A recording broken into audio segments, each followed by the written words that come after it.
AI টেকনোলজির কঙ্কা happy washing machine, কাপড় বুঝে কাপড় ধোয়। কঙ্কা, হ্যাপি থাকুন।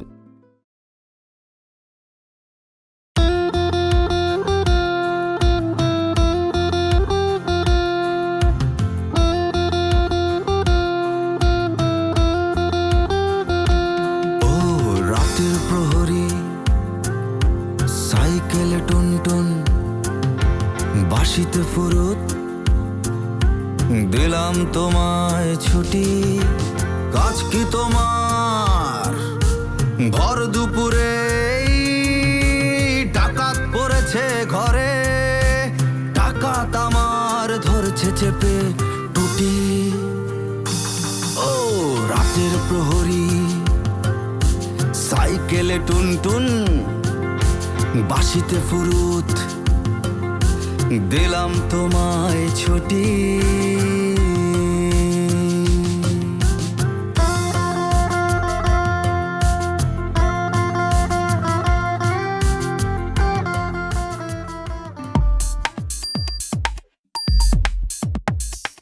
ও তুমি আসছো? আরে হঠাৎ করে অফিসের এত প্রেশার, দিতেই পারতেছি না।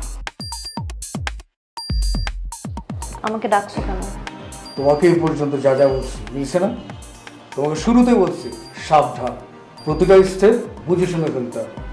তুমি তো তখন আমার কথা শুনলো না, তুমি শুনলা ভুট্টো সাহেবের কথা। ভুট্টুকে? ওই তো আফজাল মিয়া। তুমি আফজাল মিয়ার সাথে তাল মিলাইতে গিয়া তোমার আজকের এই পরিণতি। তুমি আমাকে এখানে ডাকছো কেন? আমাদের চেয়ারম্যান ম্যাডাম এই প্রথম অফিস করছে।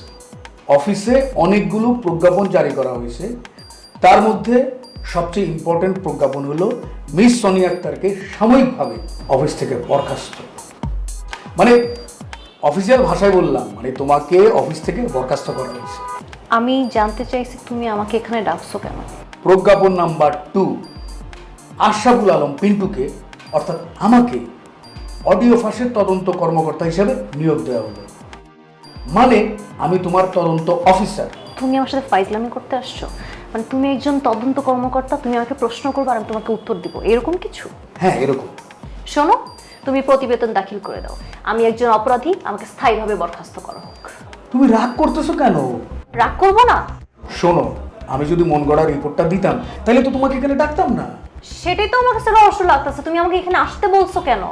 রহস্যের কিছু নাই, যে প্রকৃত অপরাধী সে অলরেডি কট। তোমার ব্যাপারটা যেহেতু ঝাপসা, আমাদের সামনে দুইটা অপশন আছে। পিন্টু শোনো। দাঁড়াও, আমাকে বলতে দাও। অপশন নাম্বার 1, তোমাদের অডিওটা আমি ফ্যাক্ট চেকে পাঠাতে পারি, ওইখান থেকে রিপোর্ট আনতে পারি তোমার অডিওটা ফেক, এটা এআই দিয়ে তৈরি। বাট সমস্যা আছে। কি সমস্যা? তোমাকে যদি নির্দোষ প্রমাণ করি তাহলে তো আফজাল মিয়াও নির্দোষ প্রমাণিত হয়ে যায়। তার চেয়ে বরং আমরা অপশন 2 যেতে পারি। কি? অপশন নাম্বার 2, ধরে নিলাম তুমি অপরাধী, তুমি ম্যাডামের কাছে গিয়ে তোমার ভুল স্বীকার করে মাপ চাও, ফাঁসির আসামিও তো মাপ পায়। অবশ্য ম্যাডামকে উপর থেকে দেখলে অনেক সহজ সরল মনে হয়, আলাওলা মনে হয়, কিন্তু ভিতরটা অনেক কঠিন, পাথর। মনে হয় না তোমাকে মাফ করবে। পিন্টু শোনো, আমি খুব ভালোভাবে বুঝে গেছি এখানে আমার চাকরিটা আর থাকবে না। হতাশ হওয়ার কারণ নাই, আমাদের হাতে আরো একটা অপশন আছে, লাস্ট অপশন। শোনো, ম্যাডামের একমাত্র ছেলে বাপ্পি আমার জানে জিগার ছোট ভাই, আমি তারে তুমি করে বলি, সে আমার আপনি করে বলে। বুঝো না, ম্যাডামের ছেলেরে আমি তুমি করে বলি, সে আমার ভাই বলে ডাকে। সে কিন্তু আমাদের নেক্সট এমপি। সে চেয়ারে বসার আগে আমি যদি গিয়ে তোমার ব্যাপারে সুপারিশ করি তাহলে কিন্তু তোমার চাকরিটা বহাল হয়ে যাবে। সে তো গান বাজনা করে, নানান জায়গায় ঘুরে বেড়ায়। চলো আমরা তারে গিয়ে খুঁজি।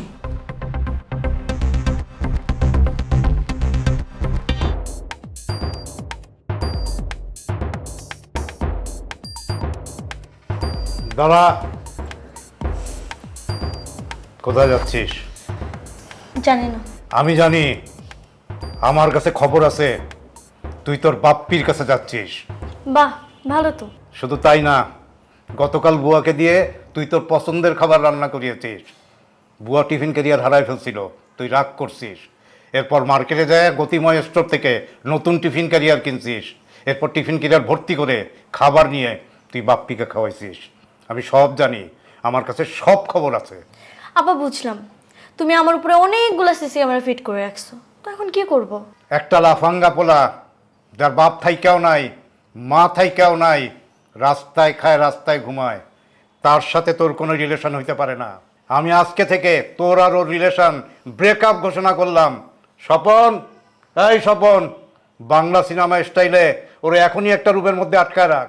আব্বা শুনো, অনেক হয়েছে। এতদিন আমি মুখ বুঝে সব কিছু সহ্য করছি। এখন যদি বাপ্পির কাছ থেকে আমাকে আলাদা করতে চাও, আমি কিন্তু তোমার মুখোশ খুলে দিব।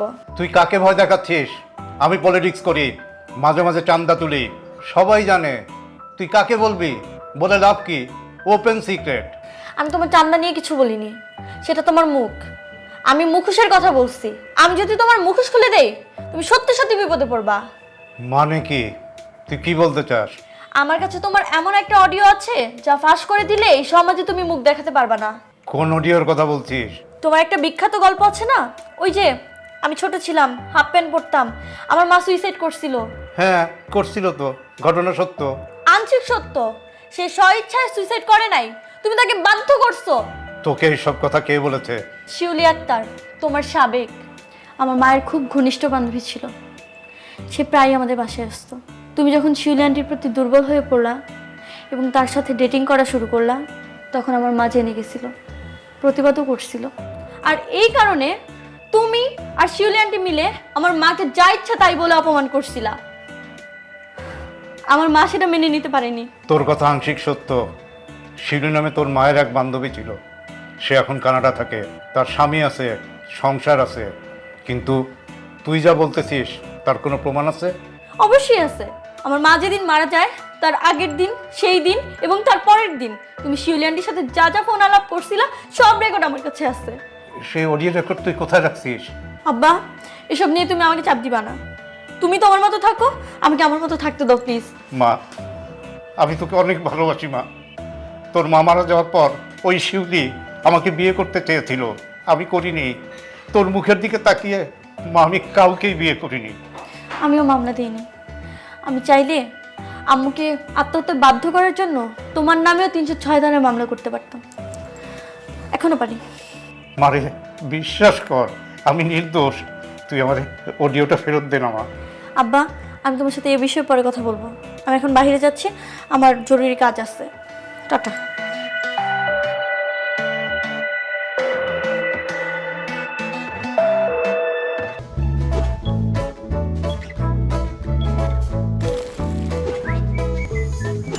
কঙ্কা মাইক্রোওয়েভ ওভেন, উইশ করো, মেক করো।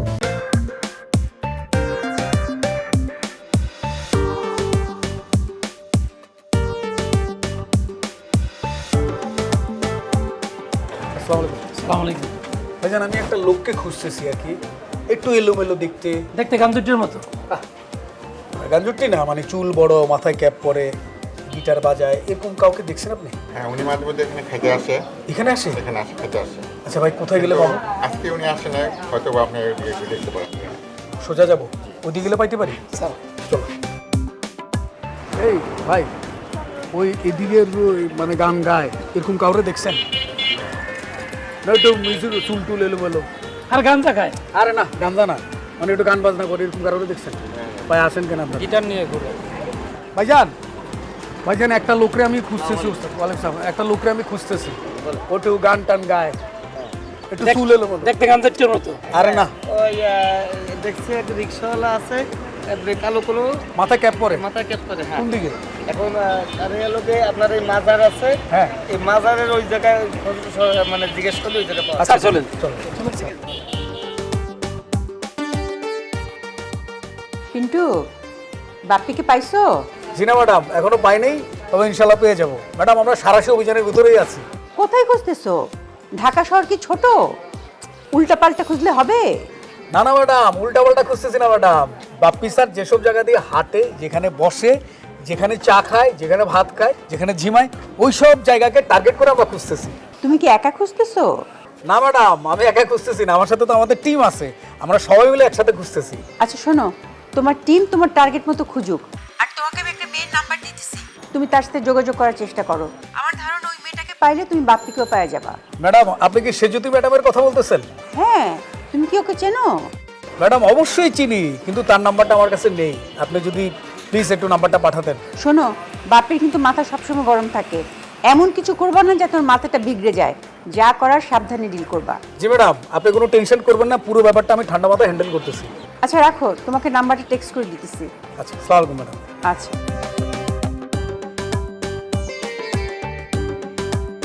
আলামিন স্যার। শান্ত। জি স্যার। ম্যাডাম আমাকে বিশেষ একটা দায়িত্ব দিয়েছে, আমি সোনিয়াকে নিয়ে সেখানে যাচ্ছি। তোমরা এদিকটা খোঁজাখুঁজি করো। স্যার একটা কাজ করি, স্যারকে তো আমরা খুঁজে পাবোই, খুঁজে পাওয়ার পরে স্যারকে যে আমরা সংবর্ধনা দেবো ওটার জন্য আমরা একটা আয়োজন করি। Good, carry on. G sir. Try করো। জি স্যার। চলো।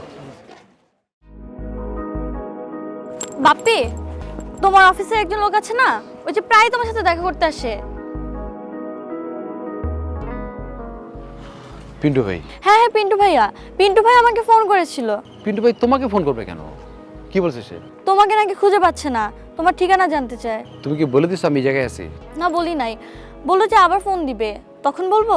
আচ্ছা, সে তোমার নাম্বার কিভাবে পাইছে? তা তো জানি না। তো জিজ্ঞেস করবা না যে একটা মানুষ তোমাকে ফোন করছে, যাও আর কিছু বলছে? ওই তো বললো তোমাদের অফিসে নাকি কি ঝামেলা হয়েছে, তোমাকে নাকি ওনার খুব দরকার। আমার কোনো দরকার? আচ্ছা চলো এখান থেকে। কোথায় যাবা? সেটা জানি না, কিন্তু আমার কাছে কেন জানি মনে হচ্ছে পিন্টু ভাই কিছুক্ষণের মধ্যে এখানে সে উপস্থিত হবে। আসলে আসবে, সমস্যা কি? সমস্যা আছে সেটা তুমি বুঝবে না, কিন্তু তার কাছ থেকে আমার দূরে থাকতে হবে। আমি তোমার কথা কিছুই বুঝতে পারছি না, তুমি কি পালিয়ে বেড়াচ্ছ? এটাকে পালিয়ে বেড়ানো বলে না, এটাকে বলে উদ্ভট ঝামেলাকে ইগনোর করা। আমি কোনো বাড়তি ঝামেলা নিতে চাচ্ছি না এখন। ও আচ্ছা, তাহলে কোথায় যাবা? রাস্তার উপরে আমার পুরনো আড্ডা ছিল, বুঝছো? ওই জায়গাটা পিন্টু ভাই জানে না। চলো এখানে যাই। আসো আসো।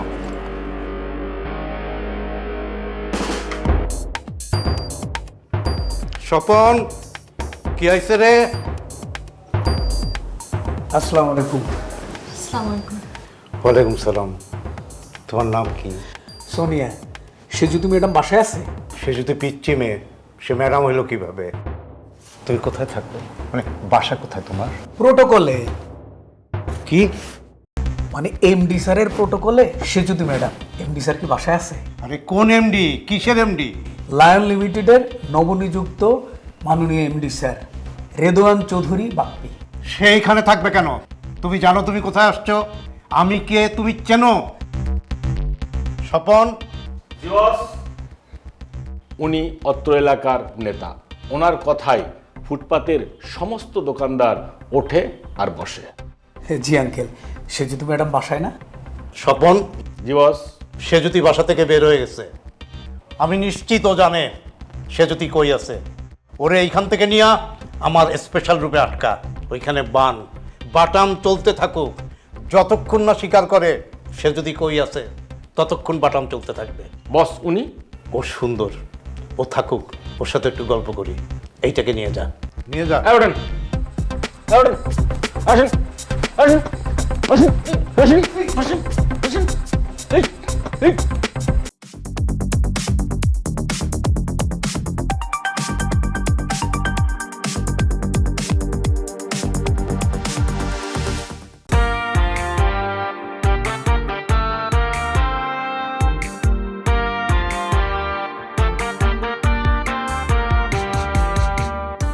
এই যে কয়দি, এই যে রুটি, এই যে কলা। এই চাকরের বাচ্চা চাকর, আমি রুটি কলা দিয়ে ডিনার করুম, তুই এখন হোটেল ইন্টারকন্টিনেন্টালে যাবি, স্যালমন ফিশ ফ্রাই আর মিক্সড ভেজিটেবল নিয়ে আসবি। আমি ডিনার করুম স্যালমন ফিশ আর মিক্সড ভেজিটেবল দিয়ে। স্যালমন ফিশ চিনস তো? দেখতে গরুর মাংসের মতো লাল টকটকা, আর খাইতে ইলিশ মাছের দাদা। যা নিয়ে আয় স্যালমন ফিশ। আমি এত কিছু চিনি না, আমি বলে আনবার পারুম না। এই যে লুটিগুলা নিয়ে আইছি, এইগুলা খাইয়া বাতি দিয়ে নিবিয়া তুই তো শুয়ে পড়ে। এই তোর লগে আমি কোনো কথা কমু না, কোনো কথা কমু না তোর লগে।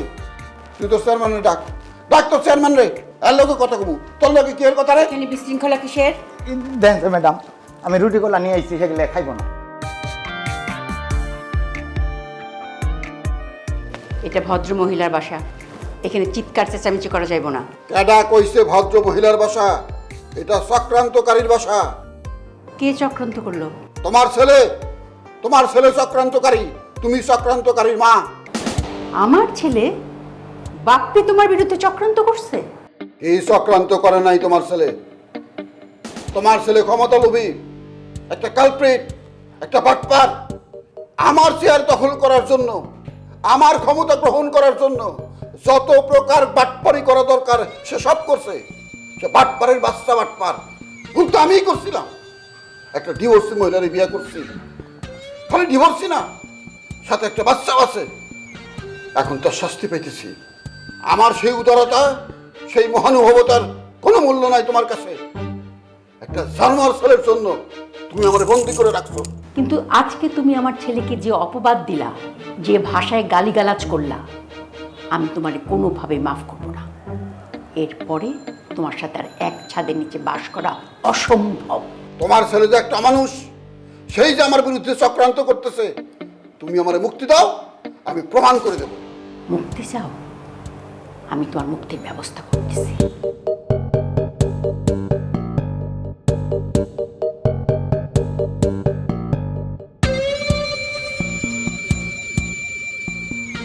অ্যাডভোকেট জামশেদ সাহেব, আপনি ডিভোর্স পেপার রেডি করেন, আমি সকালবেলায় সাইন করব। ও Mrs Afzal, hello chairman madam, forgive me, please.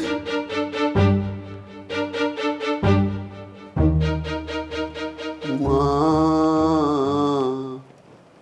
আমি বন্দি কারাগারে, আসি গোমা বিপদে, বাইরের আলো চোখে পরে নাই আমার, আমি বন্দি কারাগারে।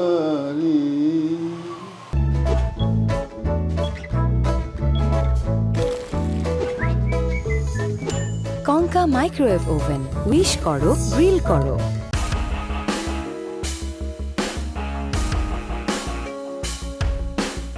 কি হয়েছে? কোনো সমস্যা? সমস্যার মধ্যেই তো আছি। Sad news. নতুন করে আবার কি হলো? ম্যাডাম খুব ডেসপারেট। আফজাল মিয়ারে ডিভোর্স দিয়ে দিছে। ও, আর তোমার ছোট ভাইকে খুঁজে পাওয়ার ব্যাপারে কি হলো? অভিযান চলমান। আলামিন একটা টিম নিয়ে মাঠে আছে। ওনাকে যদি খুঁজে পাওয়া না যায়?